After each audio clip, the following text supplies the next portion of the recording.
دیکھیں سر 2022 میں بہت سالوں کی 11 سال کی محنت پہ شرعی عدالت نے ایک فیصلہ دے دیا اور اس کا انہوں نے کہا کہ اگلے 7 سالوں میں بتدریج جو ہے وہ سودی نظام جو ہے ختم ہوگا. تو 16 بینکس جو ہے نا وہ پاکستان میں 16 بینکس جو نجی بینکس ہیں وہ چلے گئے شرعی عدالت کی سپریم اپیلنٹ بینچ میں اپیل پہ. سپریم اپیلنٹ بینچ کا وہاں پر کوئی جج ہی نہیں لگا ہوا تھا. ابھی 2 سالوں کے بعد سپریم کورٹ نے سپریم اپیلنٹ بینچ کا جج لگا دیا ہے. میری جب ہیئرنگ بھی ہو رہی تھی تو میں نے جج صاحب کے سامنے بھی یہ والی بات کرنے کی کوشش کی. انہوں نے کہا آپ وہاں کیجیے گا, 1 ہفتے پہلے ہم نے جج لگا دیا 2 سالوں کے ڈیلے کے بعد. تو وہ جو 7 سال تھے اس میں سے 2 سال تو آلریڈی ضائع ہو گئے, اس میں ابھی کچھ بھی نہیں ہوا. اب آپ کا جو سوال ہے نا اس کے اوپر آ کے بھائی یہ کیوں نہیں کر, دیکھیے ہمیں توکل نہیں ہے اس والی بات پہ کہ اللہ کی کتاب میں اللہ کی بات جو ہے وہ اوتھینٹک بات ہے.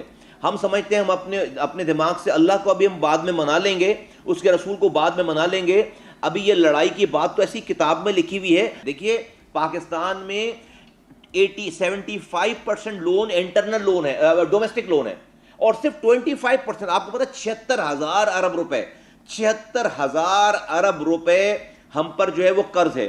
اس 76,000 ارب روپے کا میں سے تقریباً 60,000 اور 58,000 ارب روپے تو لوکل بینکس کے ہیں, بقیہ جو ہے باہر ہے. تو تقریباً 25%, ابھی 25% پہ چلیں آپ سود دیں, لیکن وہ جو 75% جو کہ آپ کے انٹرنل ہے اس کو تو آپ سود دے چکے ہیں. آپ کو پتا ہے کہ اس سال ہمارے پاس جو ہم تقریباً 52% اپنی بجٹ کا صرف سود ہے. 9,000 ارب روپے 9,000 سم تھنگ ارب روپے ہمیں صرف سود کی مد میں دینا ہے. تو ہماری تجویز یہ ہے, میری تقریر بھی یہ تھی کہ یہ جو ڈومیسٹک سود ہے نا, یہ جو آپ کے لوکل بینکس کا سود ہے, یہ تو آپ یک جنبش قلم جو ہے وہ اس کو آپ روک سکتے ہیں. آپ انٹرنیشنل جو آپ نے سود کمٹ کر رکھا ہے وہ آپ نئے سودی قرضے نہ لیں, آپ اس کو ادا کریں, آپ انٹرنیشنل ڈیفالٹ نہ کریں, لیکن آپ لوکل تو ڈومیسٹکلی تو آپ ڈیفالٹ کریں نا. زیادہ سے 4-5 بینک بند ہو جائیں گے, لیکن آپ کوئی پہلا قدم تو اٹھائیے جہاں پر آپ یہ ظاہر کریں, اللہ کو بتائیں کہ اللہ اور اس کے رسول سے جنگ ہم آج سے بند کرتے ہیں. بہت صحیح, بہت اچھا آپ نے بڑی بات کی, اور اس پہ ہونا چاہیے, کیونکہ